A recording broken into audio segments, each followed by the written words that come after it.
Hey, you made it. Welcome to Not Quite Grown Up. Let's get going.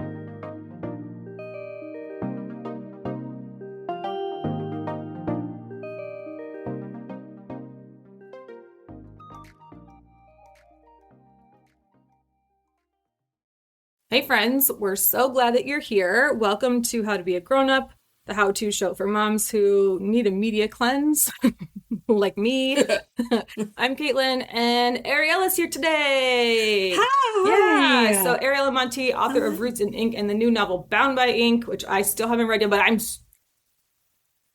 so ready. Okay, and she's a cactus bursting with glitter instead of spines.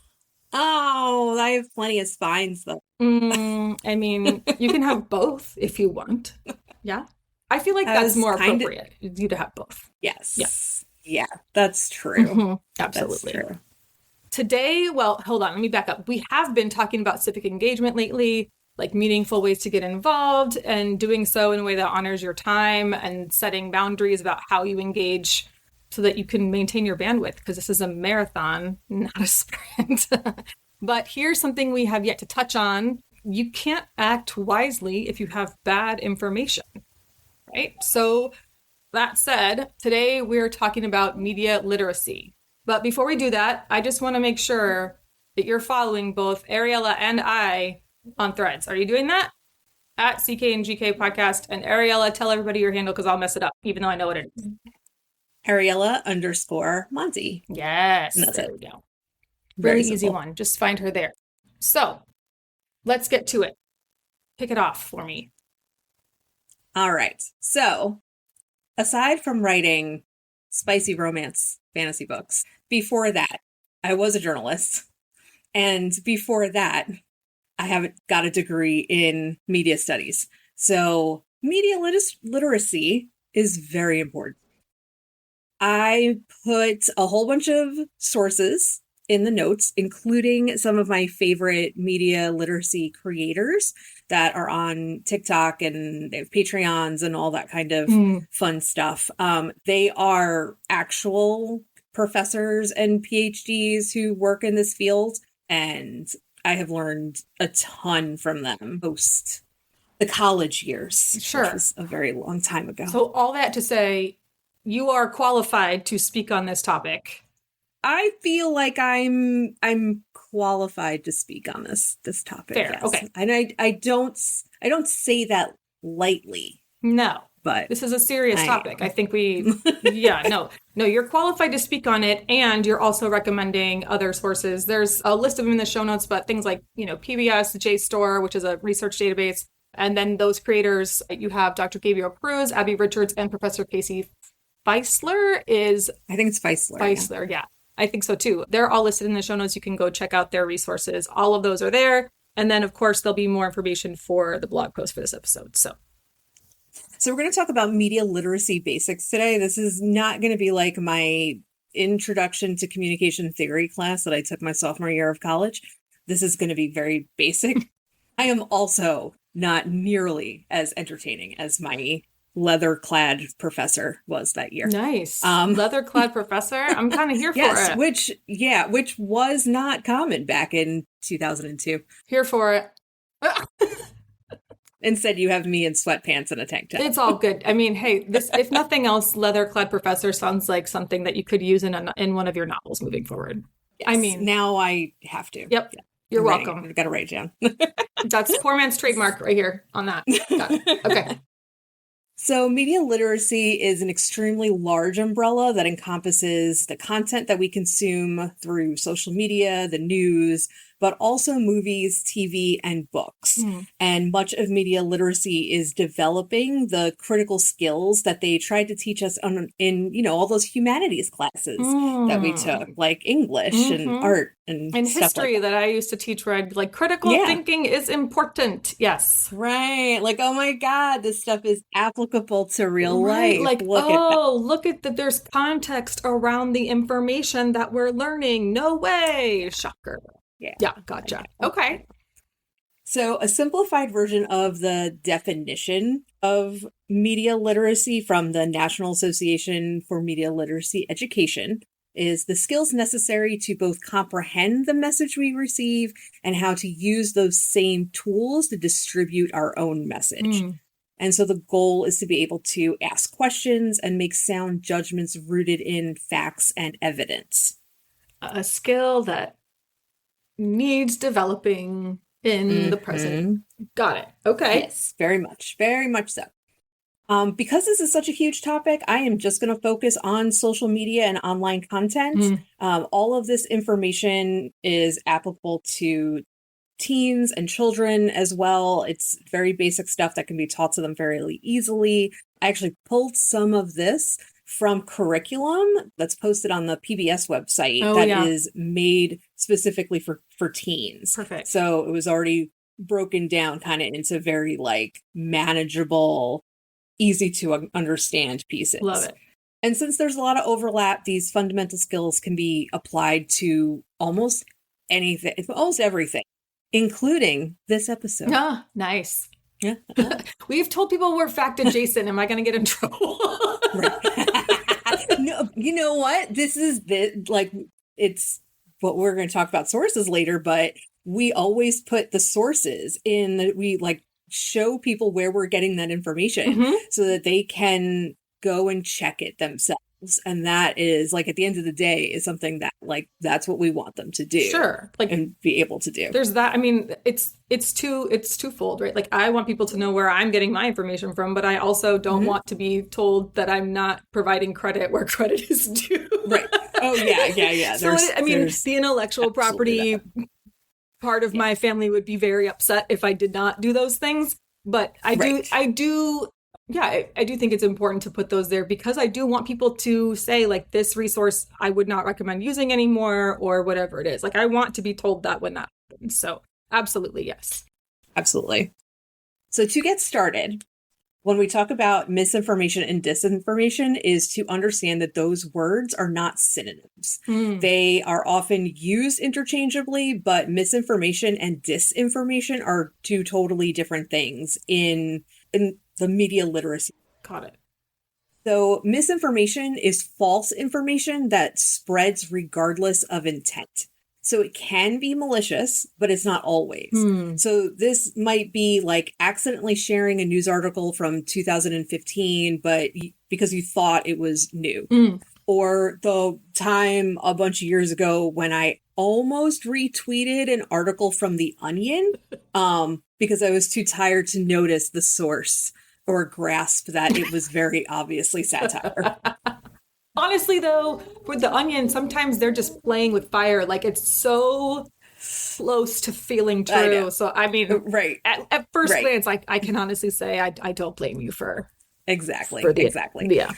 On the flip side, it could be something like presenting information without the full context. Okay. Like, say, you see a post about how 9 out of 10 children at Sunshine School can't read, but they don't mention that 9 of the 10 kids are under the age of 5. By the way, there's probably a school named Sunshine School somewhere. We don't know. That's not, sorry to them. We're just using you as an example. Sunshine and Farts. How about that? There's no school called Sunshine and Farts. We're good. Yeah, I am sure your students are your 5-year-olds. Right. I bet they're excellent. Wonderful kids. Readers. Right. Yep. Okay. Disinformation is the purposeful spreading of misinformation. So this is knowingly sharing false information for the express purpose of eliciting a response. So misinformation is false information that kind of goes around regardless of the intent. So sometimes it's legitimate mistakes and sometimes it's purposeful mistakes, but disinformation, it has a real malicious intent behind it. Got it.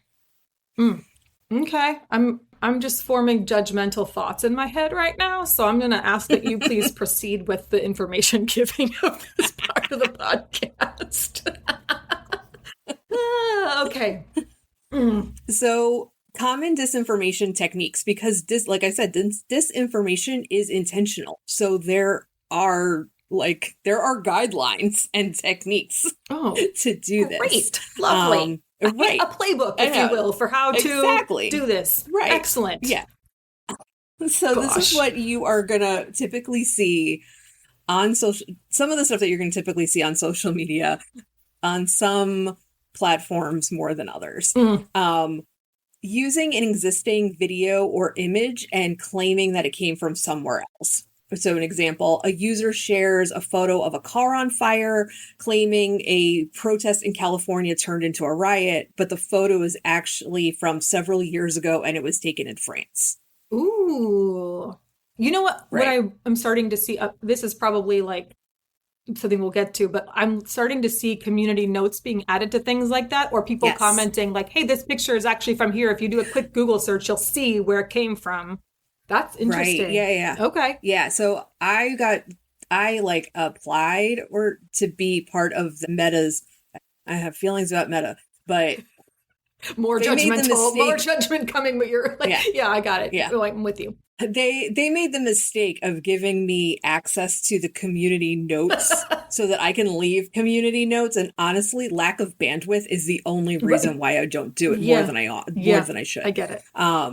But yes. Yep. No. My thoughts for that are for another show. Judges and marketer. I got you. Yeah. Okay.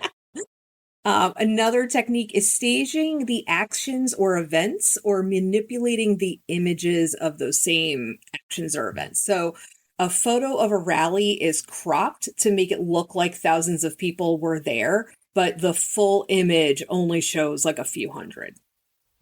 More judgment. Okay. Yeah.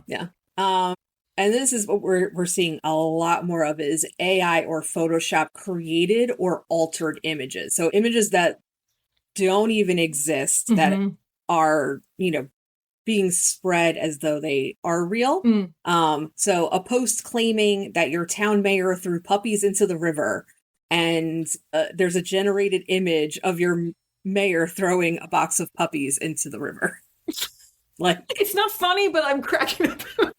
Who does this? Seriously, right. Who does this kind of stuff? Like, people do that. It's so. You spend 5 minutes on Facebook, and I bet you I will now see a video of a politician throwing puppies in a river. I mean, oh my God. So that's a huge. It's huge. That's such a problem right now, and not like it even happens with like it'll be like some feel good video, right? It'll be like, look at all of these sweet, look at the bobcat playing with the kitten, and it's like supposed to be cute, and everybody's like, oh my gosh, it's adorable, and then you're like, oh wait, it's AI slop, right? So you can't like now I see if it's an animal video that doesn't come from a zoo or like a legitimate rescue, I'm like, is this real? Yeah. On that note, if you're not following the Shed Aquarium, you should, just because it's the most precious account ever. I love the Shed Aquarium. Okay. Next up, any more? One more. So memeable graphics and anecdotes. So like you've seen these. They're like the graphic with a quick emotional statement that's very easily shared. And usually, the person sharing it is like, share if you agree or share if you hate so-and-so. And the way to get me to not do something is to tell me to do it. And so even if I agree with it, like it could be like, share if you love puppies. And it'd be like, no, I love puppies, but I'm not sharing this. So I don't know if you're going to get into this, but I'm like memeable graphics, like people love memes, but are you saying that they fall under the category of disinformation or they can? Okay. They can fall. Like, I'll have to see if I can find a good example for the blog post. They usually are made up of false information, false photos, so it might be like an infographic that has false information on it with a false picture. Okay. So it's kind of like a collection of fake stuff in one easily shareable image. That makes more sense. I have this weird idea that like if we really want, because like some people, when they become a meme, their lives are impacted so dramatically in a positive and or negative way, right? Like my thought was like, what if we make those faces the AI slop, right? Like a meme as an AI face, if it's just like, dumpster fire around you, like that's one thing. Or like the cringe face guy, like that would be different to me than what you're describing, which is like actual false information that's intended Right. to to mislead people. Right. That's yeah, okay. absolutely. Okay. Yeah. It's not like, when somebody posts, not like the memes that you post in reaction to like rage bait, and now you're, posting like, I take it back. I don't know where I was going with that. Anyway. Leaving that in. Anyway. It's like but this is a perfect example of how this is a very gray area when it comes to social media. Like this is why we do have to be so careful, because there is such a, again, gray area of where things could be right or wrong or intended to be one thing. And it's just this, that's why it's so important that we talk about this, especially for parents, like needing to know what to do for their kids and frankly for themselves, because there's plenty of misinformed parents. And that's the thing, just from the research that I have been doing for this episode, like there's a lot of school curriculum and there's a lot of stuff out there for teens. So I feel like teens are getting this information. They are being maybe not taught to the level that they should, but they are getting this information. And it's their parents. In some places they are. I'm going right. to, you know what I mean? Like as someone who used to write social emotional learning content for 3 grade levels, I can tell you that, yes, there are some places that are adopting curriculum that is meant to give this, and even widely available free curriculum that is meant to provide this information. But whether or not it is taught by the teachers, whether or not the school has the ability to do it, there's a whole lot of reasons why, as parents, we need to adopt this sort of education and teaching for our kids, because we don't know if they're getting it at school. They might tell you, absolutely, but there's how many kids come home and they're like, today we talked about media literacy. Like, they're not doing that. So it just needs to be reinforced or taught the first time. Absolutely. Yeah. Oh, totally. Absolutely. I just see a lot of misinformation coming from adults. That's so. And let's be clear. There's a very good chance if you're listening to this podcast, you're not one of the people who's bought into these, sources that are just not regularly posting what's actually going on. And that's fine. But maybe there's an opportunity here for you to support the people in your life who are not on the right path with their media literacy. So that's a good segue for, when you see this stuff, what can you do? So before firing off an angry reply to the rage bait, or if even sharing an agreement, pause, just stop. And this is a question that I got from Dr. Gabriel Cruz. He is a media literacy professor in North Carolina. I am blanking on the school that he teaches at the moment, but it's one of the schools in He's Durham. A university professor. He's at least not dumb when it comes to this topic. And his you put his social media material in the show notes, so people can take a look. So in one of his videos, I don't remember if it was a video or if it was a podcast that he has. He said, "Do I have more feelings than facts about this issue?" So when you see something online, whether it be a post, a picture, a video, and it elicits an emotion, because a lot of disinformation content is meant to evoke an emotional response. Yeah.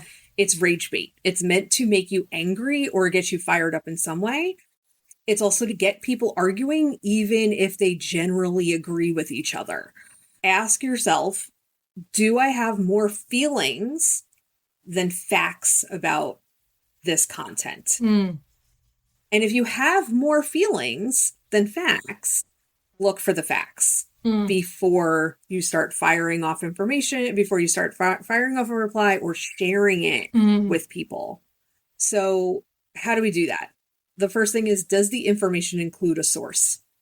If it does include a source, check the source. Sure. Does the information match the source material? That's like the easiest one to do. If it doesn't, you could do a reverse image search. See if you can find that same image.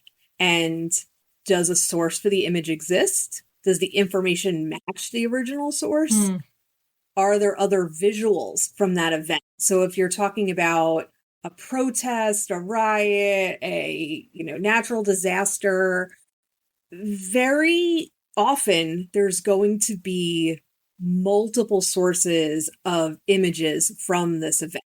There isn't going to just be like one person source taking covering pictures. this. Yeah. Right. You're not going to have one person taking pictures at a protest. There's going to be lots of pictures from that protest. So try to find other visuals from that event. When you search, you can always search the event name and then fact check. So you could say something like, well, going back to your example from earlier, California protest fact check. Right. And you would put in the date of like a recent date, like, exactly, and narrow it down by like the month or the week or whatever, March, whatever. Yep. Do it that way and see what else you get. Exactly. Because it's very possible, like if there's misinformation or disinformation going around about it, it's very likely that a reputable news outlet has already looked into the claim and has already debunked it.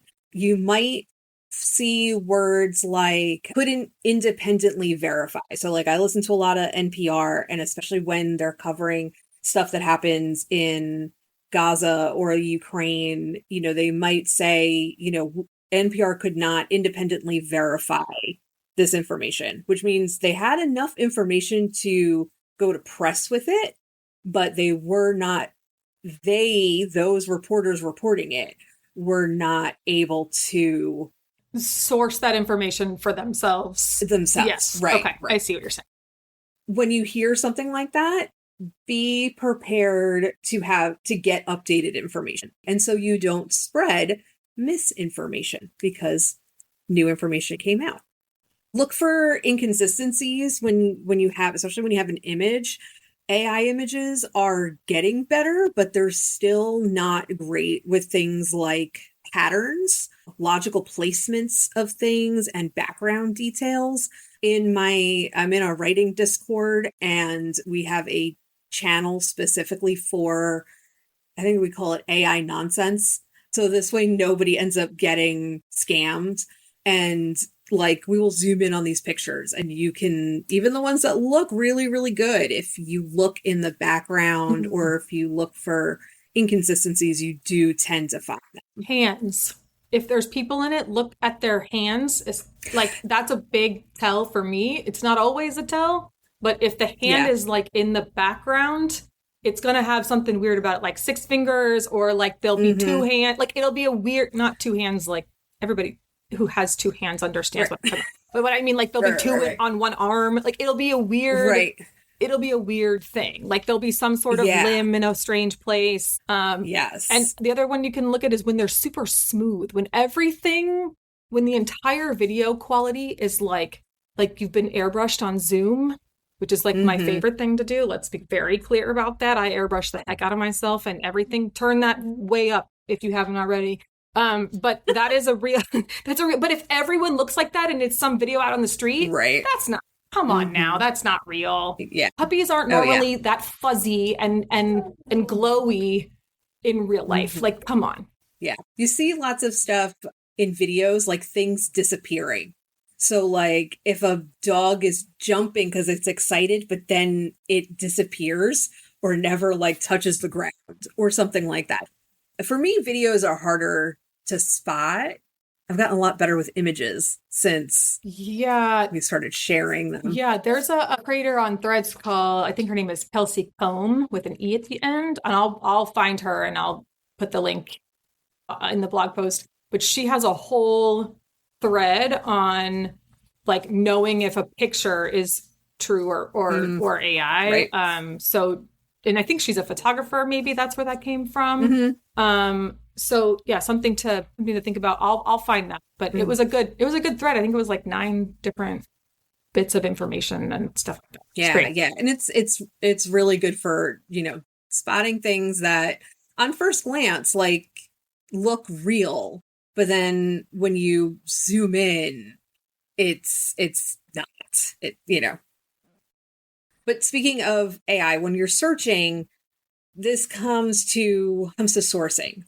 When you're searching, don't use the AI summary and don't use any other AI tool to fact check this stuff, because the AI summaries are providing a prediction, which means it's pulling from the same material you're trying to fact check. So it might be pulling from like real material, but it's also pulling from that fake material. And you're going to have to fact check your fact check. Yeah. So scroll past the sponsored links and look for reputable sources. So recognizable nonprofits, recognizable news organizations like NPR, the BBC, AP, Reuters. You don't have to necessarily agree with the lean of the news source. So like the New York Times has been kind of questionable lately, but they are still a reputable news source. Yes. It's not like, I saw one the other day. It was a story about politics from like sports. I don't know. It was like sportsbettingnews.com or something. What? Like it had nothing to do. Right, yeah, exactly. Weird. Right. And it's like, why is this? What, like, doesn't make sense. And of course, official government websites. Yeah. So I will say there are times to use that AI summary. And here's the thing. If you do look at the AI summary, you need to pay attention to the links that are there on the side, because the AI summary is supposed to provide you with where it got that information from. So you may see that article that you're looking at in that list of sources. So just keep that in mind, right? But also you can go in and verify those for yourself by choosing the AI links that are available to you, and looking into those sources to see how accurate the AI summary actually is. I'll be the first to say that sometimes that AI summary is a lifesaver for me, like especially when the question is like, Mom, how do I know what kind of blue tree frog is blah blah? Like those are give me all the AI sources, right? But when I'm trying to figure out what's real and what's not in this crazy, chaotic dumpster fire that we're surviving in right now, it's not my go-to, and it shouldn't be yours either, is the message in this. No. I mean, I have the AI summaries turned on. Like, I use Vivaldi now as a search engine and as a browser. Smart. And it doesn't have any AI summaries, because all those same links are going to be, like, if you scroll by. Right, it's a search engine. Yeah. Like, they're all going to be there. Right. Yeah. So it drives me bananas when somebody's like, hey, cite your source, and then the source that they cite is the summary. Yeah, no. And it's like, that's not what the AI summary is meant to be for. The AI summary is meant to give you a literal summary. It doesn't mean that all of that material is fact. It's a summary of all the information aggregated into one list of bullet points, and that could be it could include false information. So yeah. And specific to, sourcing, and when you're looking at specific articles, blog posts, Substacks, make sure you're considering what the author's purpose is, or the main idea of what they're writing about, what information and perspectives are included in that article or blog or Substack. And this is very important. Whose perspective is missing? Wow. That's huge. That's an important one, because, I mean, let's take something very basic that I would deal with when I was a reporter, like a local reporter. So if you've got a developer who wants to build something in a neighborhood, and everybody who attends the meeting is in favor of this development, but no one at the meeting is from the neighborhood, that perspective is being left out. Absolutely. Yes, that's important. Right. So making not only who are they interviewing, who are they including, but who are they leaving out? Who should have been involved in this piece of work?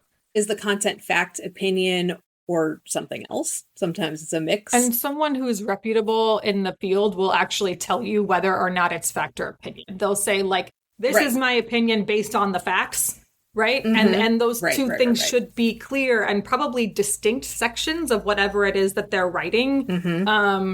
And that's something to think about, because I think a lot of the time people are looking at these opinion pieces, but, you know, and they're like, oh, well, that's what so-and-so said, but they're not understanding what makes someone reputable in that situation. My goodness. Exactly. And another important one is the financial interests of the author or the source. So you see this in the wellness industry a lot.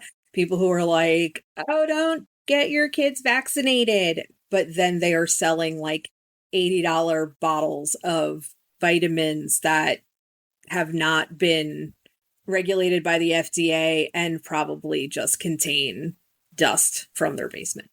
Like dust from their basement? What? I mean, this was big. This was a thing that I kept seeing over and over again when the like big LLM essential oils thing hit the market, right? Oh, yeah. Oh, it's not LLM. What's it called? Oh, MLM. Thank you. I like to call them mom things, because they were totally targeting like trad wife moms who just like needed to support their family with a little bit of extra income. So that's why I always end up calling them MOMs, but MLM. And now I have LLM in my head because of these large language models, which are these AI ChatGPT Claude things. That's what they're called. Anyway, no, that's a big deal. I would see that a lot with the wellness industry in that context. You're absolutely right. Yeah. And you can see that when you're like, especially places like Threads or Twitter, where somebody will start throwing out claims about like birth control or vaccines or the whole milk or pasta. And then like you go to their profile and it's like, wellness, buy my 5-step chart to a better poop. Yeah, there's something. And also consider who owns the network too, right? Like independent journalists don't have to filter their questions of people, you know, and all of that. That's a very different thing. But when you look at, you know, say a source, we'll call it a source, like Twitter, it's been purchased by someone who we know has an intent and an agenda. So keeping that in mind when you look at these sources, like look at who owns the company. That's going to be a big part of it too. Right.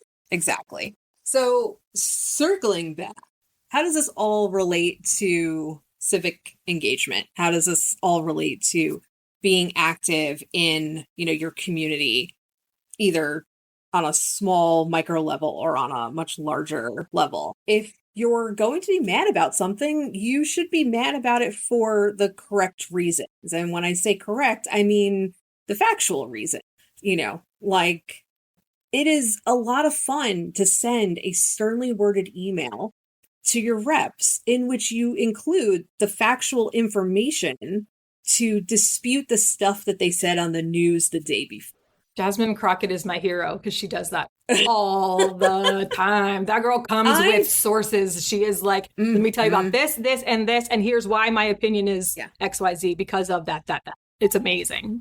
Yeah. My senator and my representative they'll get an email from me about an issue, and then when they write back with their form emails, I usually reply and fact check their form emails. And the lie detector test determined that was a lie.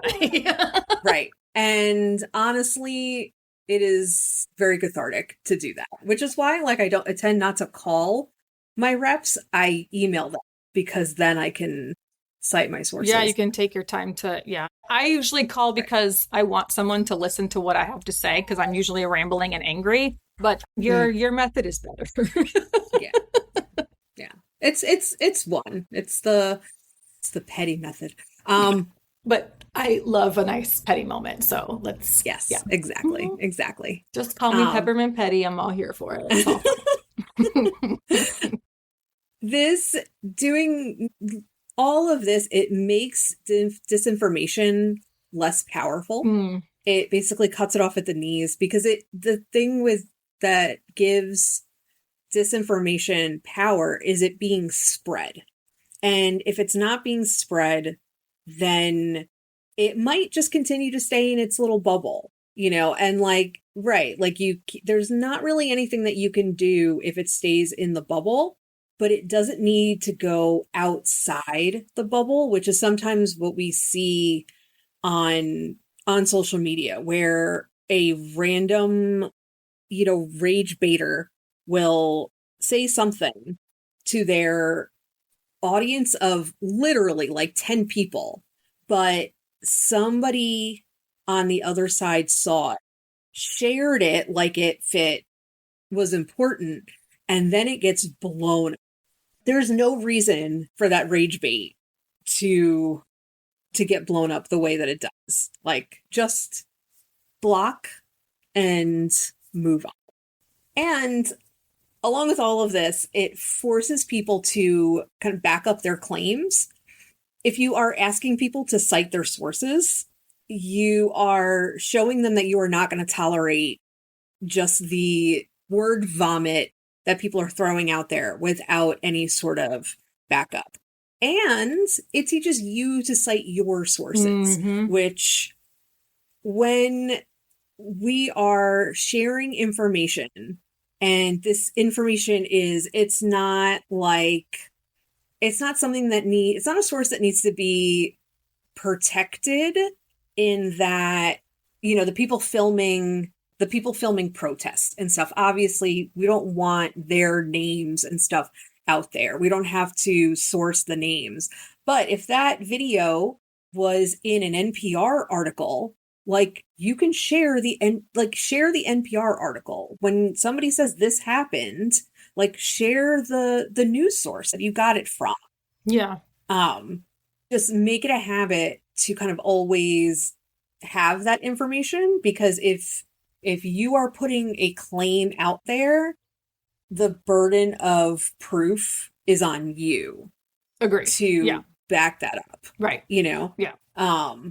If somebody, like, when people are like, do you research?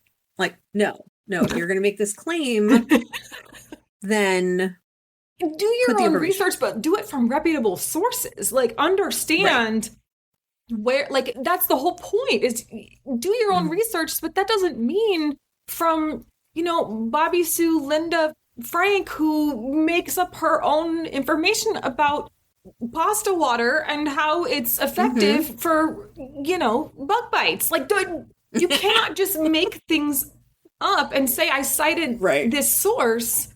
No, you didn't. You found something that agreed with what you were interested in, and then you decided to share that. That's not the same thing. That's not what we mean by citing your source. So I think people have that twisted. Is like, yeah, cite your source and say where you got it from, but then also pay attention to where you got it from. Like, that's right. What are you doing? Like, yeah. So I think that's really that's what passes. I'm calling this your sniff test, right? Like, does the information that you're citing actually have factual information with it, right? So, and man, are we really missing that skill right now across this country? Holy smokes. Exactly. Yeah, I saw a post a while back, and it was from a scientist, and they're like, the scientists and the researchers and the doctors are not hiding anything from you. We are nerds who like to talk about our special interest.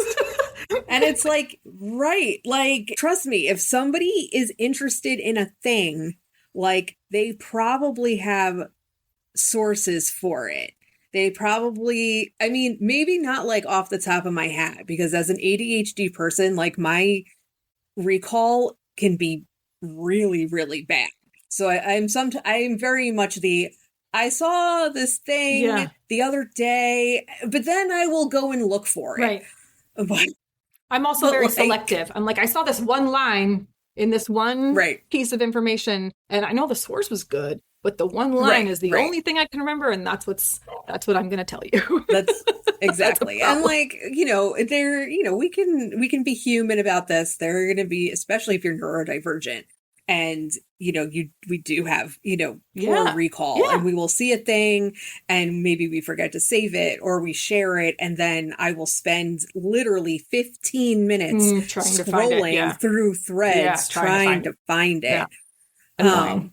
Like, we can give people grace while also having higher standards overall. And when we see it and maybe start with yourself. Hold yourself to that higher standard of media literacy. Like, it's again, it's keeping it in that bubble. Like, if it's not good information, you're allowed to say, hey, actually, this is the right information, and then move on from it and don't give it any more air, right? Like, just don't give it don't let it live in your head rent free. That's not healthy. Like, just don't give it any more air, because it's not healthy for anyone, not just you. Right, exactly. So the next time you see something questionable, I want you guys to pause, ask yourself, do I have more feelings than facts about this issue?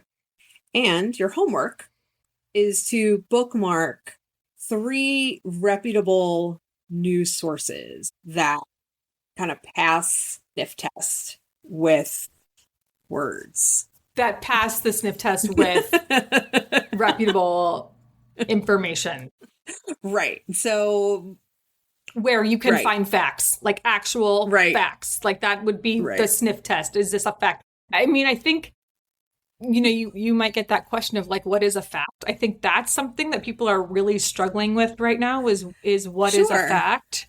And that's the thing is, like, a lot of this stuff is not going to be black and white. Like, it's not going to be clearly defined lines. It's going to be several shades of gray, because even when you have like reputable news sources and you have really good journalists, everybody is approaching all of this with some kind of lens, and the point of it all is to be able to make the best decision you can with the information that you can find.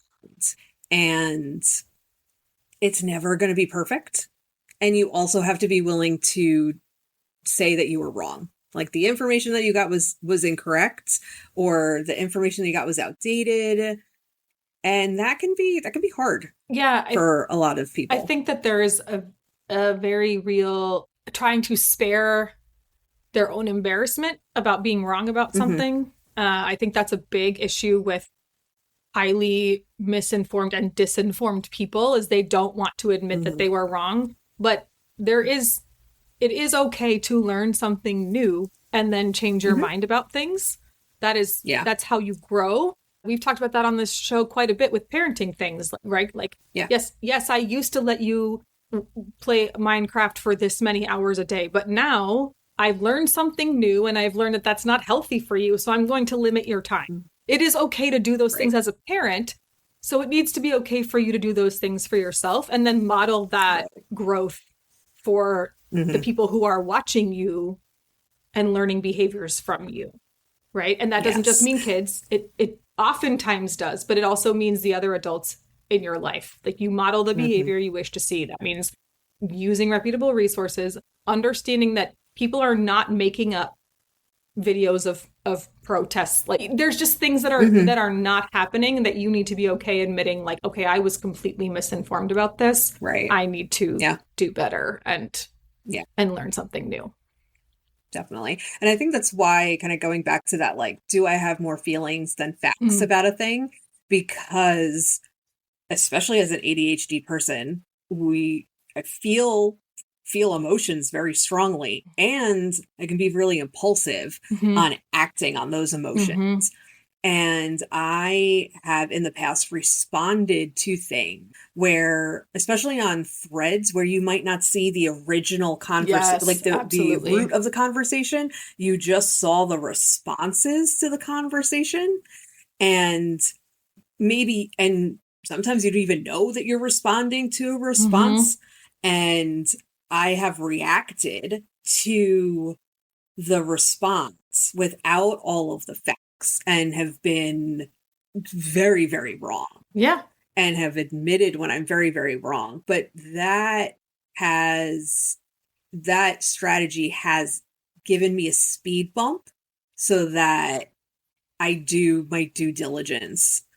So I'm not reacting completely emotionally. Right. Every single time. Right. And you said something earlier, and as someone who works in social, like this comes to my mind a lot, but sometimes when you see these rage bait posts, which again are intended to make the reader angry or feel some type of way about something and then start arguing, the whole point of those posts, is engagement, right? Those posts are intended to give the person who posted it a boost in the algorithm. that is the entire, because if there's a boost in the algorithm, then their information gets seen more, and they can either go about their other agenda, which is maybe they're selling something, or maybe there's some sort of bot that's trying to spread misinformation, whatever it is. But just understand, like, the whole purpose of those is engagement and nothing else. It's not to give you real information.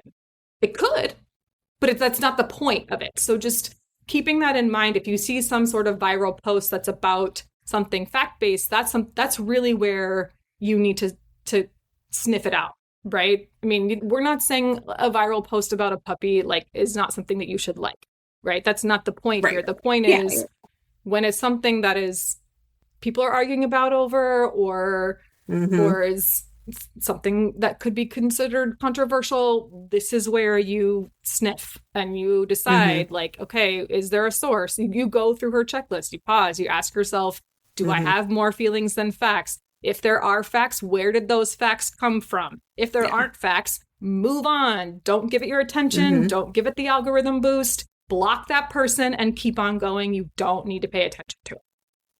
Right. I actually just got, a few days ago, I got a link sent from my aunt about, I don't know, it was something like somebody was putting like razor blades in mailboxes or something. What? Like it was something weird. And I was like, what? And so I Googled it. And the video that she shared with me was new. Like it had just posted like a few days earlier. But when I Googled the news, I found out that yes, in fact, it was, whatever it was true. But it was several years ago. And it was only in this tiny small town near Charlotte. And it happened like 3 times. And so the video that had been shared with me made it sound like there's some crazy person running around North Carolina just like shoving, I don't know, razor blades in people's mailboxes, when really whatever happened, I didn't find any like update to it. So I'm assuming it stopped, but it was like, it happened like 3 times a few years ago. And wild that the video was new. Like that part is strange to me. Well, and I think that's what tends to happen, especially online, is that this stuff resurfaces. Cycles. It resurfaces. You know, it resurfaces, and then, you know, people either like aren't paying attention because they assume that it's new because they've never seen it before. And so they either miss the date on it purposely or accidentally. And that's where like the misinformation, like misinformation versus disinformation comes in. If they intentionally leave the date out, that's one thing. But if you just miss it, that's entirely another. Exactly. And that's a very important, like that's so interesting. And that is another thing to be cautious about, is this recycling of information. You'll see people make comments about that too. Like, oh yeah, this went viral a few years ago. It turns out this, and this. And that's very helpful when you see that kind of stuff. Don't ignore those community notes, because usually those are full of people who are doing the work of the fact checking. Right. Yeah. But and that's so crazy. What a... Ooh. Yeah. And that's the kind of stuff that like it was very easy for me to Google razor blades in mailboxes, North Carolina. Right. Google is free too. It's free to use. You're allowed to use this resource to Right. search for things. Did you know that? I would tell that to my students all the time. I'd be like, you have a Google machine in your hand. Do you understand how hard that was when I was a kid to imagine that we might have a Google machine in our hand? You're joking. Right. Like even when we had Blackberries, Yes. it didn't have Google on it yet. So like this is like, right? Like I have a supercomputer in my hand and it knows everything about me to a point that's probably scary, but that's a topic for another. I'm just saying, like, Google is free. You're allowed to look things up and learn something new. You don't have to and scroll past the AI or something. So, all right. Well, that was a lot of information. Thank you for sticking with us. This is, I think, a really important conversation to be having among adults, but also, of course, with your kids. Next time, I am going to be sharing how to turn everyday little moments into digestible civics lessons. So I'm calling it Democracy in the Minivan right now. That's the idea I have in my head. So because I'm so good at like writing and stuff, I was like workshopping. I'm like, but the other thing is, I don't know how many are people still driving minivans? Or are they pulling like Kelly Kapoor and being like, I want an SUV with 3 rows of seats? I mean, there's definitely plenty of them in the school parking lot when I drop off my child. Okay, well, that makes me feel funny. I don't have a minivan, I have an SUV, so I just don't. It's a small. It doesn't matter. Nobody cares about my car with the cracked windshield. I care about your car. Oh, Subaru. Woo! Because we both have Foresters. Does yours have a cracked windshield too? No. Oh, yeah, I need to get mine fixed.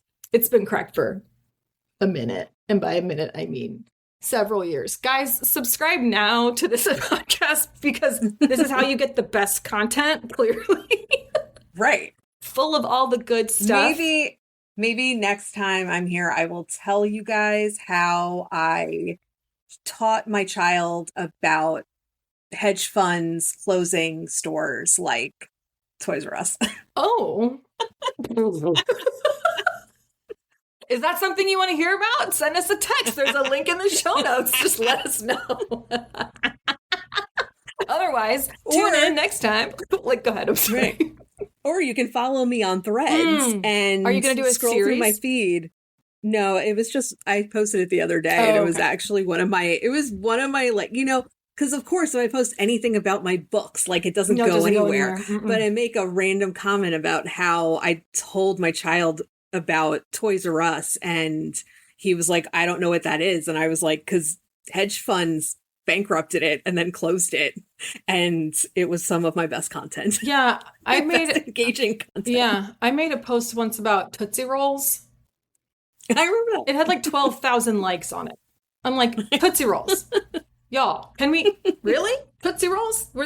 I did not know that my post-nail appointment Tootsie Roll was going to cause this kind of response. But also when I post about my podcast material, crickets. So welcome to Threads. Anyway. Yeah. Democracy in the Minivan is coming. Tune in for that next week. Until then, I'm here for it. Have a great one. Make good choices. Love you, mean it.